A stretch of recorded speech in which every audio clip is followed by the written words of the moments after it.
Nah, oke, tonton kan saya akan kembali lagi yang membahas mengenai kabar terbaru dari Timnas Indonesia dan di sini pun saya akan fokus yang mengenai update dan Timnas U23 untuk di Olimpiade kali ini. Memang kalau dilihat ya dari persiapan Timnas Indonesia melawan Guinea ini ya, ada beberapa hal yang memang harus diperhatikan oleh Sintayong. Dalam hal ini fokusnya adalah skuad Timnas Indonesia.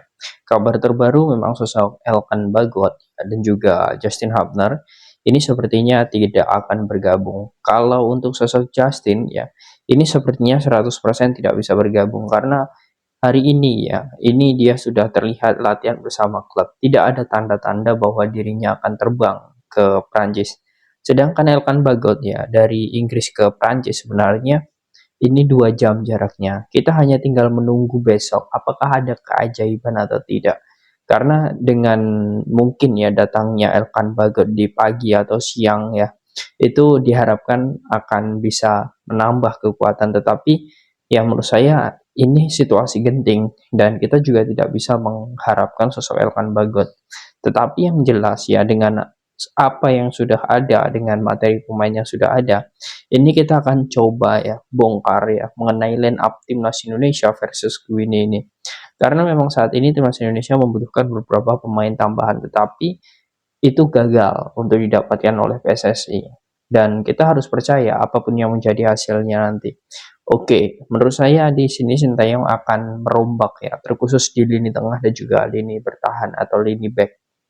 Dan ini bisa jadi akan menjadi kekuatan bagi timnas Indonesia. Tetapi perubahan ini menurut saya sangat signifikan dan akan memaksa beberapa pemain seperti Nathan Cho akan turun lagi ke bawah. Oke, saya akan membongkar total yang mengenai line up ini. Jangan lupa untuk bangun channel ini. Silahkan kalian tekan tombol like, komen, dan juga subscribe. Serta tekan tombol loncengnya agar kalian selalu mendapatkan notifikasi dari video-video saya selanjutnya. Oke teman-teman, di sini langsung saja ya, saya masuk ke tactical board terlebih dahulu. Di sini saya sudah masuk ya. Yang pertama tentu untuk di penjaga gawang terlebih dahulu.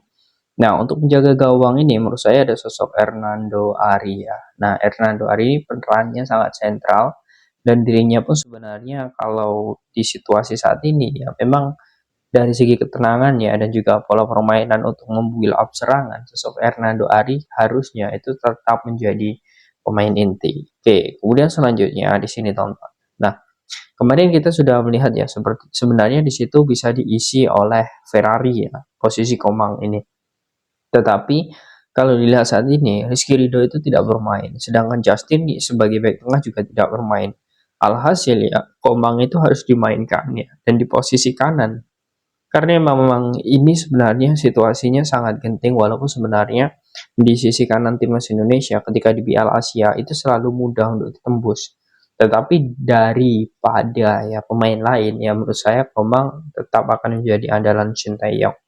Nah, kemudian selanjutnya ya ini untuk di tengah.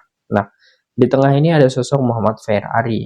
Nah, mengapa di sini Ferrari saya taruh di tengah? Karena memang kalau dilihat dari beberapa pertandingan sebelumnya, saat melawan Korea Selatan, kemudian juga terakhir lawan Irak ya, Ferrari walaupun ya dia tidak seperti ketika di klub, tetapi ini menurut saya ya situasinya Ferrari sangat cocok di situ. Untuk menggantikan sosok Rizky Ridho, ya Ferrari menurut saya sebagai kapten U19 juga ini bisa menjadi pengalaman besar ya untuk dirinya dan saya yakin Sintayong akan menempatkan dia di situ. Oke, kemudian selanjutnya ya, ini untuk di sisi kiri.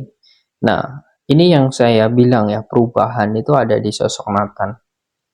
Kalau dilihat ya, dari strategi Sintayong saat melawan Guinea ini atau Guinea ini akan menggunakan strategi 3-4-3 karena kita tidak ingin sekali ya yang namanya bertahan. Saya sangat yakin sekali Sintayong ingin menciptakan gol cepat terlebih dahulu agar dari lini penyerangan ya, kemudian juga lini tengah itu tetap stabil. Dan ini akan menjadi modal yang sangat bagus. Walaupun sebenarnya sosok Nathan ini seharusnya bisa diletakkan di tengah. Tetapi ini tidak ada pilihan lagi dan menurut saya Sintayong akan menempatkan Nathan di posisi aslinya yakni sebagai bek kiri. Oke, kemudian selanjutnya ya. Nah, ini ada sosok Rio Fahmi. Nah, Rio Fahmi ini dari segi penampilan, kemudian dirinya selalu menyisir ke kanan, ya menurut saya ini sangat cocok ya. Bukan berarti sosok Ilham Fajar Fatur Rahman juga tidak cocok, tetapi ini situasinya ya, bagaimana seperti lawan Irak kemarin. Dan bagaimana kekuatan timnas itu juga harus dilihat dari strategi penyisiran di sisi kanan. Karena kalau ya sosok Rio Fahmi ini tidak diturunkan ya, menurut saya kita akan lebih sulit ya mengembangkan strategi, atau khususnya ini di sisi kanan ya, karena memang kita membutuhkan ya dalam hal ini para pemain-pemain seperti Rio Fahmi ini yang memang memiliki kecepatan, karena untuk timnas Guinea ini ya, ini semuanya juga pemain-pemain yang juga mengandalkan kecepatan, dan Rio Fahmi menurut saya sangat cocok di situ. Oke. Kemudian selanjutnya di sini ada sosok Ivar Jenner. Nah, Ivar Jenner ini tentu ya, dia sebagai gelandang pengangkut air, dia bisa diposisikan sebagai gelandang bertahan ketika nanti situasinya berubah, tetapi juga bisa menjadi situasi gelandang serang.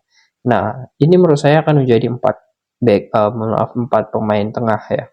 Nah, di sini ada Arhan Fikri ya. Nah, Arhan Fikri ini menurut saya dengan turunnya Nathan Cho ya, ini Sintayong akan memberikan kesempatan kepada dirinya, dan masalah dirinya nanti apakah akan menjadi starter atau tidak, menurut saya kemungkinan besarnya dirinya akan menjadi starter, karena memang Sintayong dalam hal ini mungkin ada beberapa pemain yang lain seperti ya pemain Persija yang lain, kemudian juga ada beberapa pemain lainnya, tetapi ini akan menjadi modal bagus karena dari segi bagaimana pola pergantian yang dilakukan oleh Sintayong ya, ketika back ataupun lini tengah ya ataupun gelandang bertahan kita habis ya, Arhan Fikri ini mampu untuk membuktikan kualitasnya, dan semoga saja saat melawan Guinea ini Arhan Fikri mampu.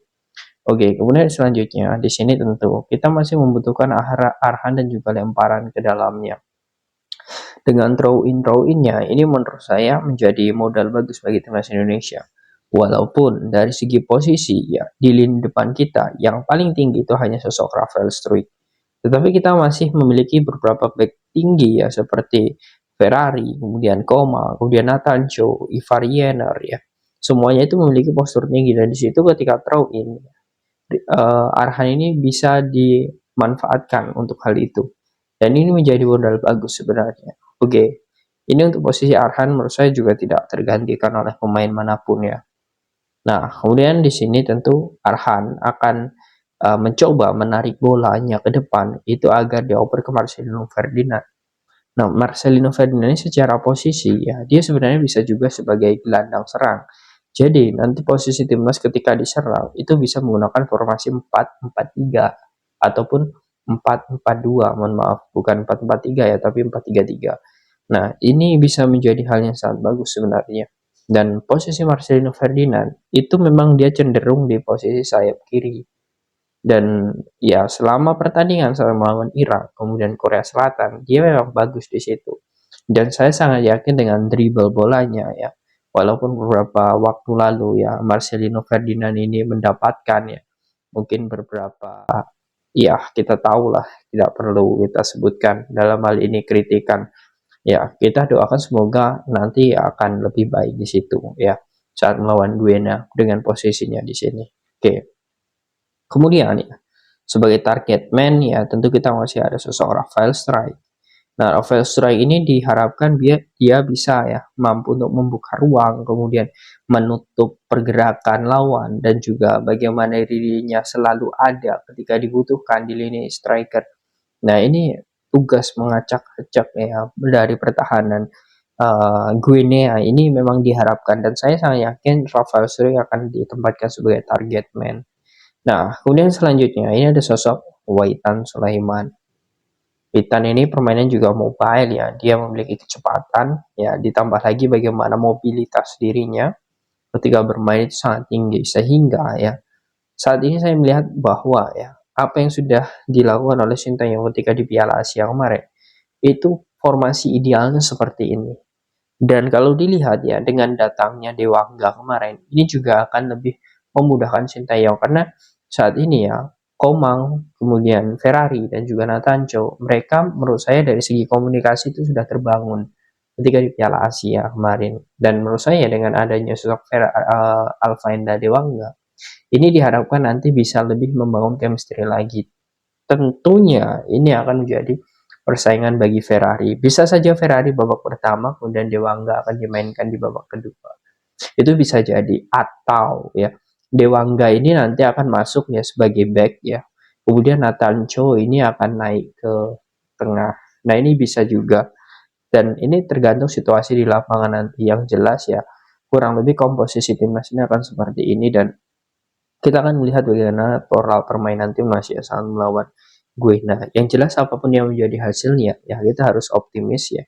Kita harus support timnas Indonesia apapun yang terjadi, karena memang yang jelas ya target untuk 14 target untuk 8 besar itu sudah terpenuhi. Kemudian target pribadi dari pelatih timnas Indonesia Sintayong untuk masuk semifinal itu juga sudah terpenuhi. Dan harapan Sintayong untuk ke Olimpiade itu bukan berarti jalan Indonesia itu mulus. Bahkan kalau dilihat seperti yang sudah saya jelaskan di awal tadi ya, sosok Elkan, kemudian Justin itu pun juga tidak bermain. Artinya apa yang sudah menjadi usaha dari para pemain, pelatih, apapun hasilnya nanti kita harus apresiasi. Nah, bagaimana menurut kalian teman-teman dengan line up seperti ini dengan formasi 3-4-3? Apakah kalian yakin nantinya timnas Indonesia akan mampu untuk mengalahkan Guinea? Silakan kalian tulis di kolom komentar.